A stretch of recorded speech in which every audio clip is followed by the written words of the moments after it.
Today I'm sharing my version of a classic Middle Eastern tabbouleh, which I hope you're going to love.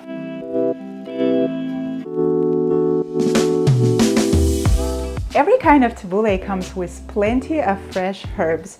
Besides the substantial amount of fiber that fresh herbs contain, they also have quite high levels of various vitamins and minerals, which can skyrocket the rate of wholesomeness in your meals. Even a small amount of fresh herbs added to your meals can substantially increase the daily intake of natural vitamins and minerals in your diet. In this sense, tabbouleh is sort of a vitamin bomb that helps you maintain high levels of energy and fuels your body with all that good jazz. Another wholesome component that classic tabbouleh has is the bulgur. Bulgur is a whole grain that has a slightly nutty flavor. It is made by boiling, drying, then cracking kernels of wheat, which in result gives us a firm grain that you can eat either plain, like rice or couscous, or use as an ingredient for other meals, like soups, salads, baked goods, just to name a few. To make the bulgur soft, you simply add water, either cold or hot. With hot water, it will turn soft much faster. I like seasoning my bulgur with salt, tomato sauce, and olive oil just before adding the water so that the grain soaks all those flavors and tastes heaven when combined with herbs. While the bulgur is soaking, I will chop and mince the herbs.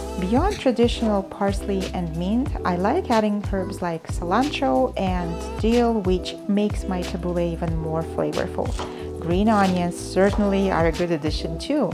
As to the ratio between greens and grains, I really like it when the share of grains is somewhere close to 1/3 from the whole quantity, leaving much more space for the herbs and vegetables. Now the tomatoes. The more ripened they are, the better, as they will contribute their sweet, savory features to tabbouleh and make it taste brighter. After rinsing and drying tomatoes, I usually dice them into small pieces, add to the greens, and season everything with salt and pepper.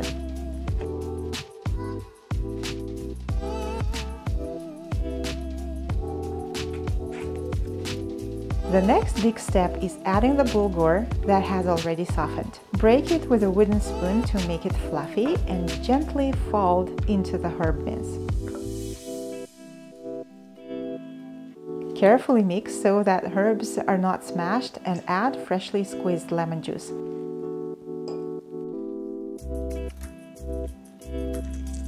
Test the seasonings.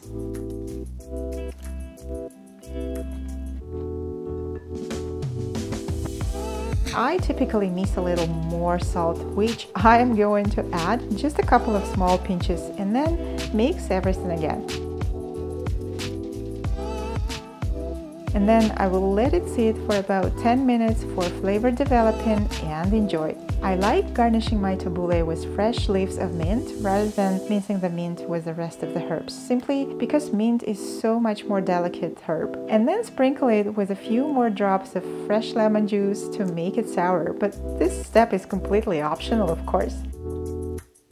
So this is my spin on a classic tabbouleh. It is best when consumed on the same day it was prepared.